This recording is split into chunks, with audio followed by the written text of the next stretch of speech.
abantu mbabuuza musulawa mulina kaki emyaka gy'omaze ku nsi ne byolina bikwatagana mubadde mukola muno ebbanga ly'omaze wano olina kaki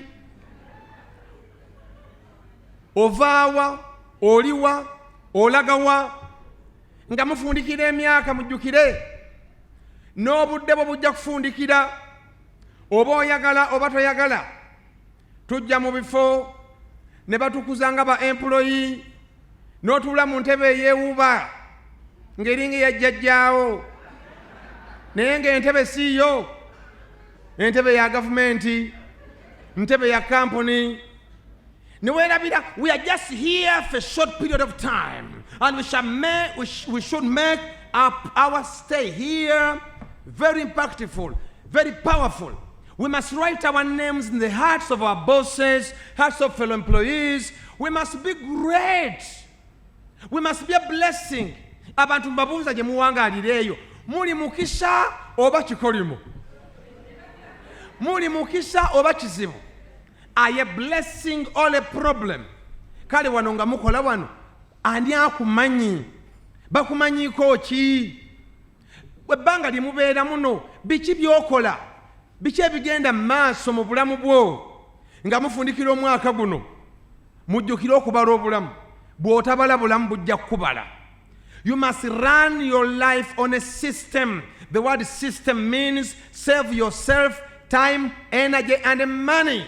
If you don't program your life is gonna program you. You must know where you are heading to. We are tired of men and women who have nothing by old age. I'm not yet old.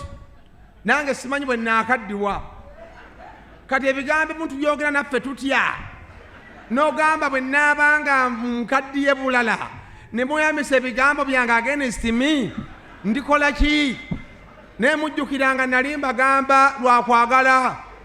Ne mutankananga nnyo. A human being has 4 seasons. The first season is called the morning season. The first 25 years, morning season, that's a season of learning. Myaka gya ssomero. Era abataasoma myaka egyo be babonyabonya eggwanga kati. Nasanyukidde nnyo Electoral Commission. Abantu bonna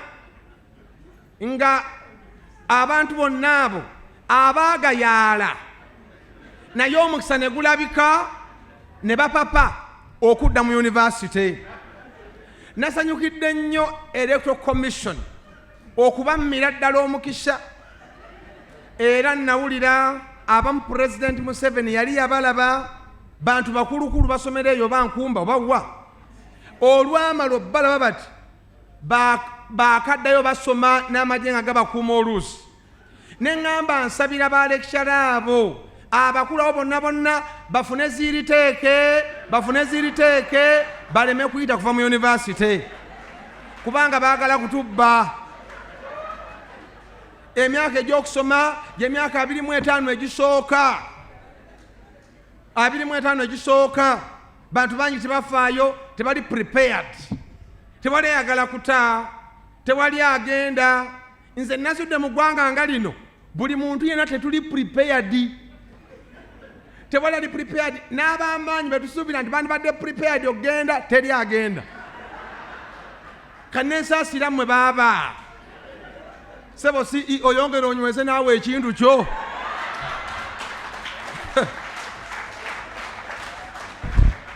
Gwe omuntu akwejimbamu ne bw'omuloota buloosi musomere essaala ya kifaalu. Hatu naakola ki? Sebo CEO bantu bangi mu Uganda muno tebalina kye basinza bannaabwe okugyako basinza emyaka ebizibu n'ebirevu.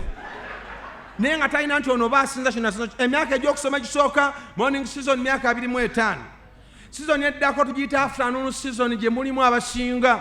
Egyo myaka gya earning. Kati nga mufundikira omwaka mujjukire mujja kukoowa. Mweyambisa emyaka nga mukyalina otwanya okukola. Use that afternoon time very powerfully. That time, 26, 51 years, That must be earning season. You must earn spouses. You must earn marriages. You must earn children. You must earn money. You must earn everything. That is the period when we are very powerful, when we are strong enough to go after our dreams, to go after our mission. So banaye enseno mugibeeremu nga mulaba Bayibuli egamba balina amaaso naye tebalaba, balina amatu tebawulira. Eno ensi mugibeeremu egyo emyaka 26-55 mugikozese n'amaanyi. Abaami mubajjaawo, bw'olaba nga abuze weekubira enduulu b'emyaka gyegyo. Ddayo ku kyalo, genda mu nnyimbe, genda ku pate, olabe nti emyaka tegikuleka. Hey, that's the time, 26, 51 years. When I see all of you, you must be having some loans. A loan is not bad. You must be having loans in the bank, loans in the circles. That's the time. All of you who are very comfortable in youthfulness, you are likely to be uncomfortable during old age. Within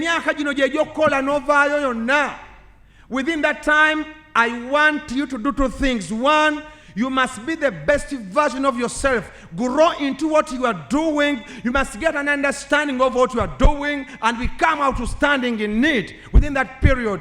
Another thing, you must maximize all possibilities possible for you. All possibilities, maximize them. All chances, maximize them. Bw'obeera ng'olina akasente konna k'olaba mu kifo ky'olimu kaggyeeyo. Buli mukisa gwonna gukozese ng'okyali. Every opportunity, every blessing that's attached to your position, to your office, go all the way and maximize them and put them to your advantage. Because these institutions that you see, zino institutions nkulu nnyo n'okubasinga. Bantu bangi baalimu n'abamu baafa bayomba, abamu nga bakomplaininga ne bagamba emirimu egisawo temulina na contract ya freelance. Oli omunyiiza ku makya akawungezi ng'ogobeddwa, tolina gy'ogenda na muloopa. Buli mukisa gwe mulina myaka egyo mugufunne, buli gumu gwonna guyooleyo, buli sente yonna esoboka togireka wano. Togireka wano. Buli sente yonna esoboka togireka wano. Sibagamba kubba, naye ndi mu kubagamba buli mukisa gwonna gwe gw'olaba, maximize it and put it to your advantage. Every end of year is a reminder we are growing. Tuli mu kukula, gye tukoma okukula n'amaanyi okutugwa. Tugenda kaddiwa. Se emyaka gya afternoon mugikozese. Wassa. Naku zino tugatta abantu n'akumalako ne plan. Ate abantu abali mu myaka gya kitange, bw'oba omugatta mu mmisa, atuula wali ng'alinga akuteekamu empisa. Ngani agamba gezoyigirize ebintu ebitategeereka, gezoyigirize ebintu ebinanswaza wano. Oyigiriza otya, otyo mugamba ali emyaka gya kitaawo, emyaka emikulu gyegyo egya afternoon. Wasa, fumbirwa, abaana muzaale nga mukyalina otwanyi. Gino emirimu gye mukola tegibeerabiza kufuna mbuto, tegibeerabiza kuzaala baana. Ebifo bino byerabira, bano abantu beerabira nnyo, bakwetaaga w'olizivugira aliwo. Naye singa weefiisafiisa tewali agenda kujjukira. N'abantu abaakuleeta wano bayinza okufa, bw'afa n'omulimu ne gufa. Sibagamba kubeera mu panic, naye mbagamba mweyambise omukisa gwonna gwe mulina mufune mubeeko mwekolera. Then eri evening myaka 51-75, you must be a mentor within that period. You must be a role model to some kids. We have been told all Ugandans after 50 who are not mentors, they are tormentors. They are tormentors to children, tormentors to villages, tormentors to the country. Men and women who must be our role models, they have become tormentors to us. A tormentor to the budget of the nation, a tormentor to their families. We need Ugandans who can use their time properly, that they can be mentors. We need more retired Ugandans who have made it in Uganda to show Ugandans that even Uganda is possible. Winston Churchill said Uganda is the pearl of Africa. We must maximize our chances and opportunities and be the best we can ever be. I mean, nene, eri esembayo night season ebeera ya kufa.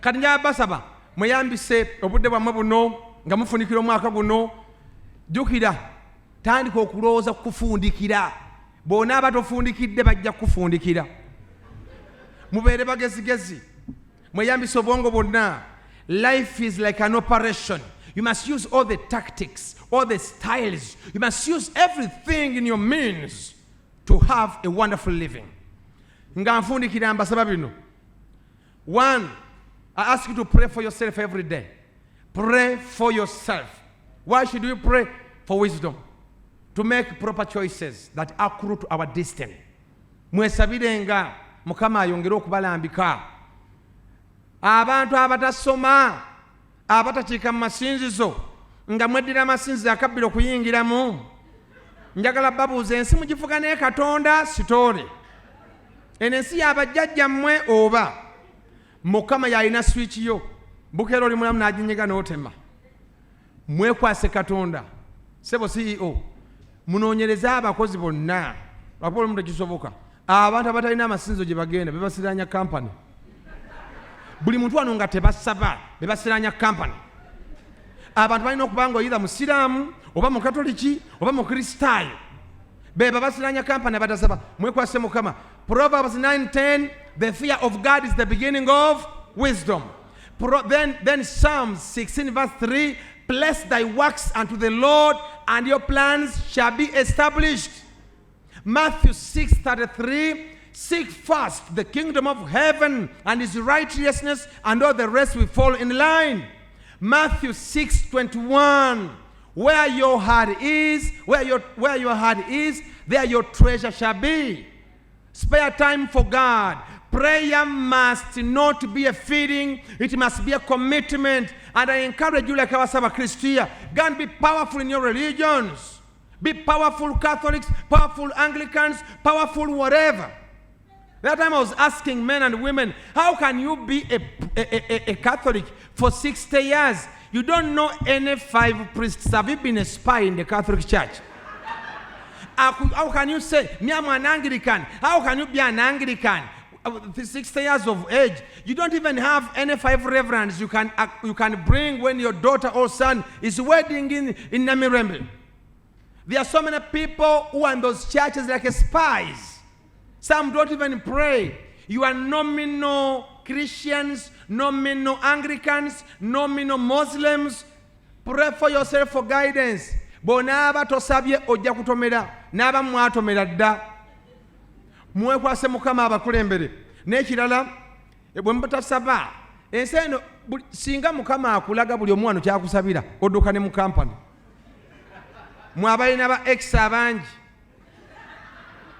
omudokolo wamusuula eri asaba mu ludokolo omuganda wamusuula eri ali mu ssabo ono naye ali eri bonna bali mu kusabira onate ofuna kanzunzu oli omutwe nga guwuuma mwekwase mukama balambike mu nsi omanye gw'onaawasa n'akufumbirwa n'akola ki omanye obudde bw'onaava mu kampuni ekyo mukama yakireeta ojja kuwulira amaanyi agakwambala gagamba vaawo wano olabe ng'ogenda kiwalazima soba ne mbasaba mwekwase mukama bakuume mubeere bamanyi madiini gammwe nga tubamanyi ne basabasumba musobola obbamanya babishopu nga mubamanyi go and be powerful and ensi mukama yagituwa we must make use of it and take over every advantage that life gives us akokubiri kuwasa kufumbirwa kuba mpeta when you are still here it's even easier to wed you have people who can contribute for you here those of you have been here for years and years not legally wedded are you waiting for the job to be no more to begin your wedding preparations who will contribute for you use this social capital I've been telling people we have 3 works we have hard work we have smart work we have network this is network here use it to your advantage mwena mwena abagenda bakulanga temulina bakyala you are unproductive to the nation abasajja abakulu bampiseeyo side zeeyo mu Eastern Uganda ngene njogere ne ba singles bonna balinze bonna mbasabire nensanga abakyala abakulu abasajja balina ebirevu biwanvu ng'ebizimbe baagala mbasabire kufuna babeezi ne mbagamba temukyetaaga ssaala mwetaaga personal diagnosis mwekoleko prognosis mulabe what went wrong. Sobole muwase ate akalalako okuwasa muzaale abaana nga mukyalina embavu, muzaale abaana nga mukyalina amaanyi, ate ng'ozaala abaana tozaala baana batono. Buli famire erimu faaji, buli famire erimu abaana abaalema. Baana baalema osanga eyo babazaala wamu mwayonka ebbeere amabeere ge gamu naye nga bali bayonooneka nga n'ekyaboonoona naawe tokimanyi. Kati bw'ozaala omwana omu bw'anaakola bayaneza ekyanga onaddawa. Abasajja abedda baabalanga ensonga n'agamba kanzaale abaana 7 bwe naafuna emiswaswangula 4 n'asigazaawo 3. Mwe muzaala mutya ikonomi yaliwo ekyaliwo era yakubeerawo temutabyankya. Muzaale abaana ebintu by'ensi bya Mukama n'ayamba. Mukama n'ayamba anaakuyambira eyo onatuuka nabo. So muzaale abaana nga mukyalina embavu. Ate bw'oba ozaala tosipesinga nnyo baana simanyi myaka 6 2 funa olulala 2 funa olulala 2 funa olulala. Bwoweza abaana ba 7 ng'okinnyuka naye ng'olinawo ttimu gyonna tamala n'emyaka egy'obukadde. Nze gwe mulaba wano I've moved, I've traveled. Let me tell you, old age is a cross we are all gonna carry. Old age, when you have nobody. Ensi yerabira, CEO ensi yerabira. Zino office mwe muli, bantu bazirimu ensi yabeerabira. Bayinza n'okusenza oluti n'osimba ne layininga ogamba naliko CEO naye nga teri afaayo nga bakwerabira dda. Ensi yerabira mangu nnyo naye omwana wo bw'onaaba mwadde obudde tajja kwerabira. Emirimu gino tegibeerabiza kufuna kadde na baana bammwe. Spare time for your kids. As a father, as a mother, you must bond with your children because you are gonna need them after here. When you are out there alone, you are gonna need your daughter, your son. Spare time over the weekend. Don't be too busy for your family, for your marriage.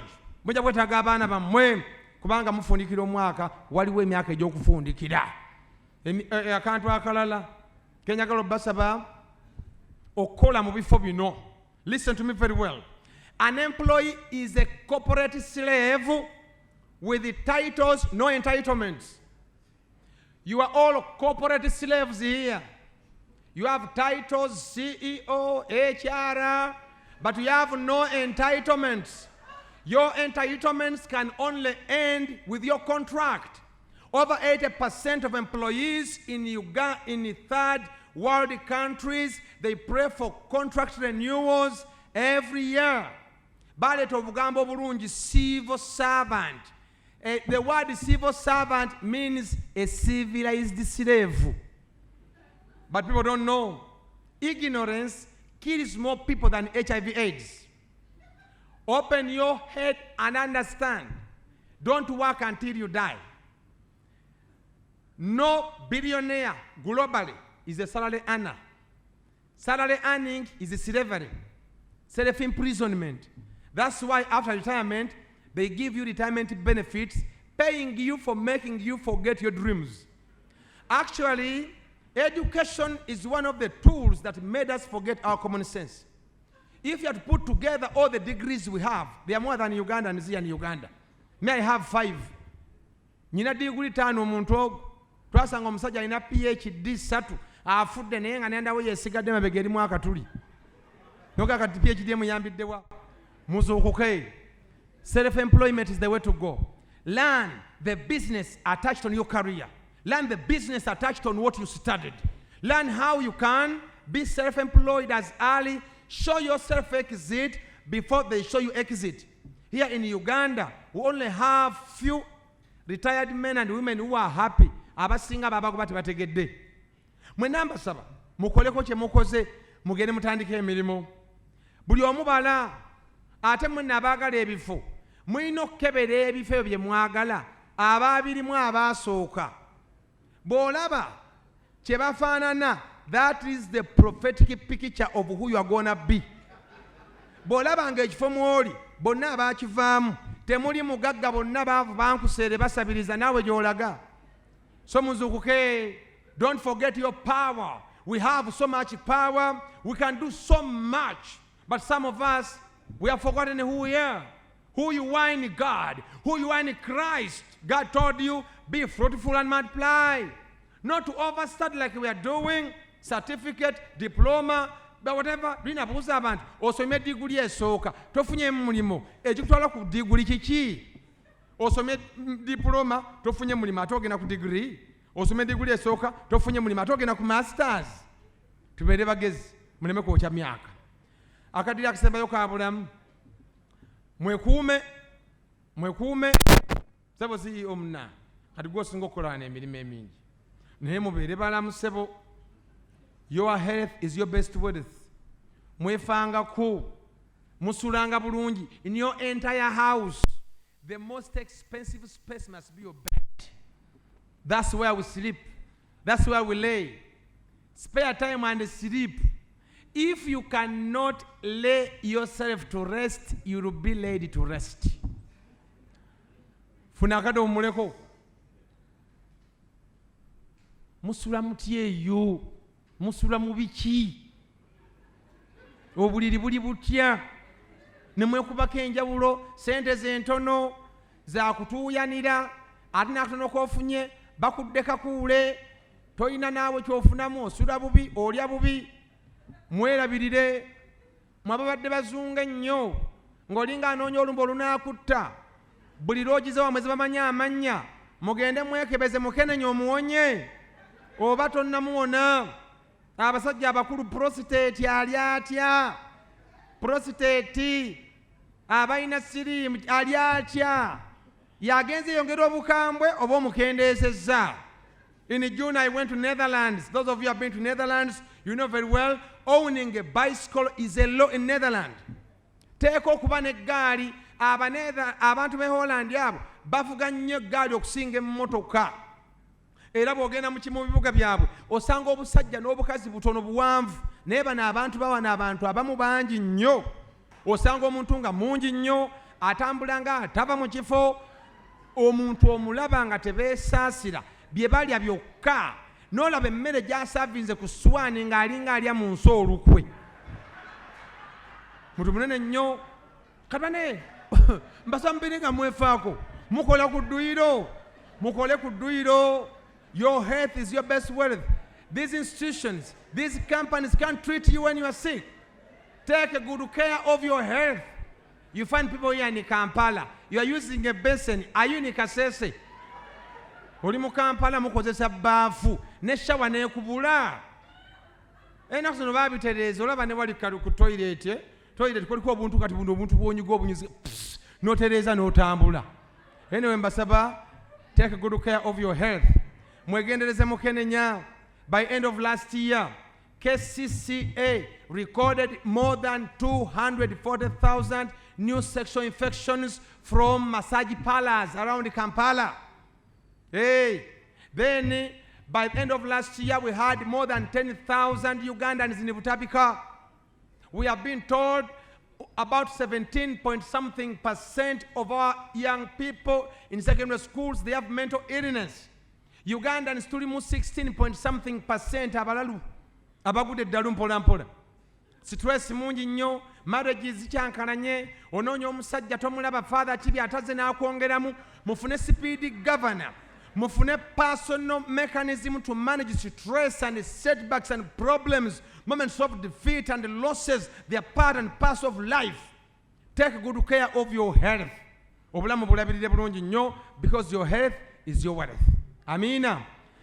Nagenda mu facility New York ey'abantu abaakolamu nendaba nga balina ekintu kye bafaananya.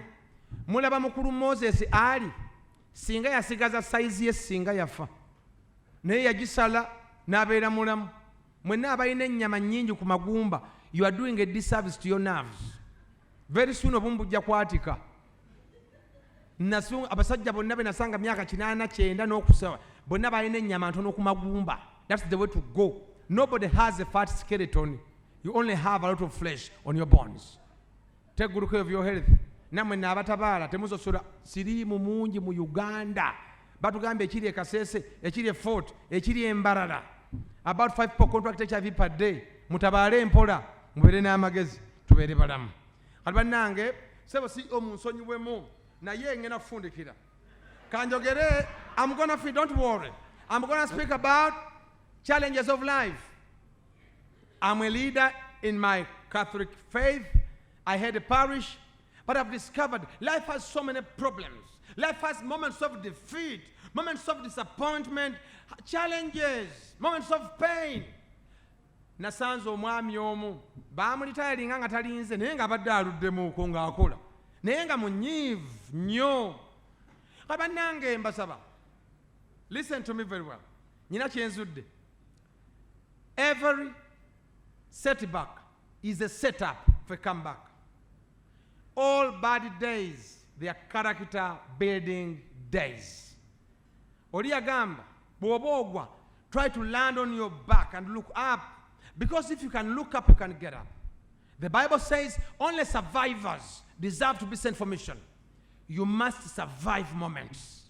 Say it, survive. Oli agamba, when things go wrong, don't go with them. Have the heart to persevere, have the heart to endure, have the heart to wake up every day believing that something better is coming your way. That is the message of Advent, that Jesus is coming our way. Muberenga mwewe subi. Learn to give yourselves sermons and preachings when you are downtrodden, when people have forgotten you, when they have disappointed you, when you are under losses. Learn to preach to yourself and stand strong, believing in the mercy of God. Kanfundikire. Fundikire nga mbasaba. Musome ku sente ze munoonya. Don't commit crimes against money, because money will report you to fellow money. Make money, manage money, but above all, multiply your money before it's too late. Emisala gye mufuna gino eminene, wali ofuna egyo kuva dda. Sente zammwe muzitwala wa? Abamuwadde amakanisa, naye singa tukebera gye musula, tujula badde ze sente zammwe. Mwawa nnyo okusukka we mulina okukoma. Bwe tukebera sente ze muwamu abakyala, mwabalina abakazi abangi, olina abakazi ono, olina abakazi oli, ozadde eno, mwe mulabye abatasobodde kusiba zipu, abatasobodde kwekuuma mulabye. Mukwate bulungi sente okusabiriza kuzibu. Olaba abazimma faaza banaaziwaggwe. Akasente koolina keeko mumpulirize. There is no future for you apart from the future you create for yourself. That's your only future. Tewali future. Today is the future of yesterday. Akasente kemulina mukakwate bulungi, mukazaazeemu, mukole risking, stretch yourself. Olabe nti gye tweyongera eyo tulabayo. Ntuminako mwenna abali muno nga mukaddiridde muno mu kampuni mulinga abalinamu emigabo nga banoonya engeri y'okugoba naye nga bakutya. Njagala mwenna kubasaba mwerwaneko muve wano mugende mufune gye mudda, oba alunda mbuzi oba olunda bwaffe bw'Abakatoliki. Bannange tugenda kufiira mu ofiisi zino nga tunoonya